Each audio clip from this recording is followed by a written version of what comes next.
എനിക്കായി കരുതുന്നവൻ, ഭാരങ്ങൾ വഹിക്കുന്നവൻ, എന്നെ കൈവിടാത്തവൻ, യേശുവൻ കൂടെയുണ്ട്. എന്നെ കൈവിടാത്തവൻ, യേശുവൻ കൂടെയുണ്ട്. പരീക്ഷ എന്റെ ദൈവം അനുവദിച്ചാൽ പരിഹാരം എനിക്കായി കരുതിയിട്ടുണ്ട്. ദൈവവചന ചിന്തകൾ കേൾക്കുന്ന എല്ലാ മാന്യ ശ്രോതാക്കൾക്കും ക്രിസ്തീയ വന്ദനം. ഇയ്യോബിൻ്റെ പുസ്തകം 7-ാം അധ്യായം 21-ാമത് വാക്യം. ആ വാക്യം ഇങ്ങനെ വായിക്കുന്നു: എൻ്റെ അതിക്രമം നീ ക്ഷമിക്കാതെയും അകൃത്യം മോചിക്കാതെയും ഇരിക്കുന്നത് എന്ത്?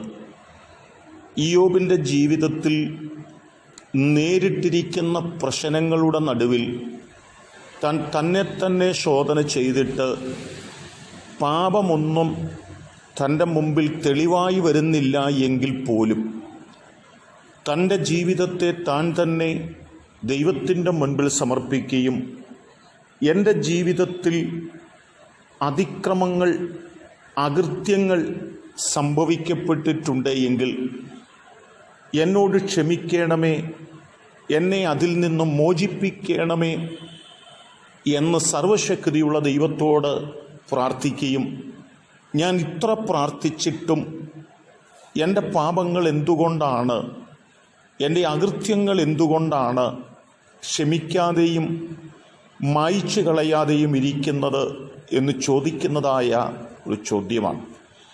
പുറപ്പാട് പുസ്തകം 23-ാം അധ്യായത്തിൻ്റെ 20-21 വാക്യങ്ങൾ വായിക്കുമ്പോൾ പറയുന്നുണ്ട്: വഴിയിൽ നിന്നെ കാക്കേണ്ടതിന് നിനക്ക് വേണ്ടി നിയമിച്ചിരിക്കുന്ന സ്ഥലത്തേക്ക് നിന്നെ കൊണ്ടുപോകേണ്ടതിനും ഒരു ദൂതനെ നിന്റെ മുമ്പിൽ അയക്കുന്നു എന്നും നീ അവനെ ശ്രദ്ധിച്ച് അവൻ്റെ വാക്ക് കേൾക്കണം, അവനോട് വിഘടിക്കരുത്, അവൻ നിങ്ങളുടെ അതിക്രമങ്ങളെ ക്ഷമിക്കയില്ല എന്നോർമ്മപ്പെടുത്തുന്ന വാക്കുണ്ട്.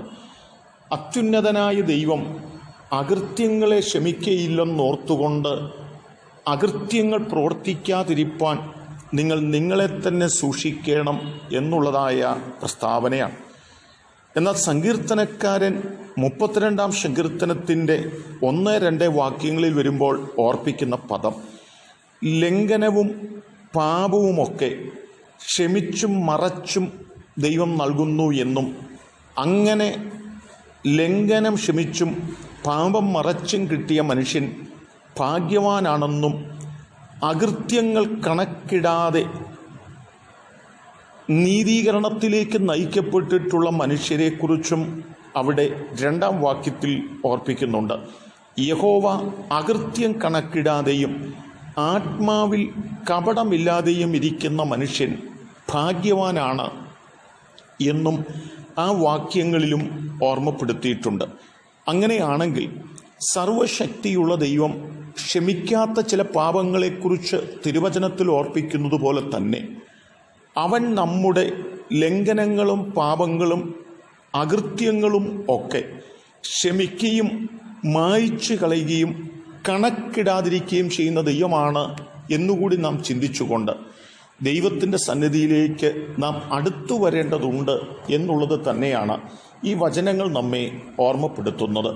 എന്നാൽ ഇയ്യോബിൻ്റെ ജീവിതത്തിൽ ഉത്തരങ്ങൾ കിട്ടാതെ വന്നതുകൊണ്ടാണ് ദൈവത്തോട് ചോദിച്ചത്: ദൈവമേ, എന്തുകൊണ്ടാണ് എൻ്റെ അതിക്രമം നീ ക്ഷമിക്കാത്തത്? എൻ്റെ അകൃത്യം എന്താണ് അങ്ങ് മോചിച്ച് തരാതിരിക്കുന്നത് എന്ന് ചോദിക്കുകയാണ്.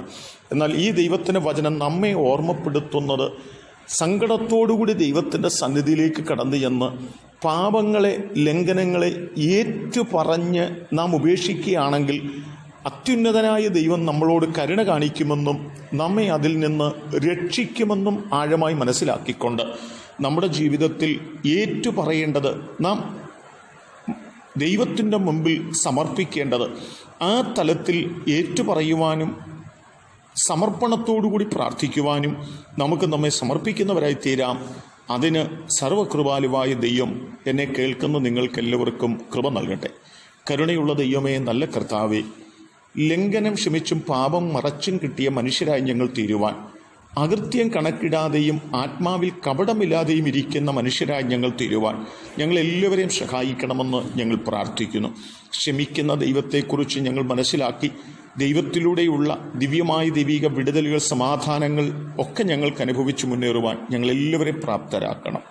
പ്രാർത്ഥന കേൾക്കുന്നതുകൊണ്ട് സ്തോത്രം. യേശു കർത്താവിൻ നാമത്തിൽ തന്നെ ആമേൻ.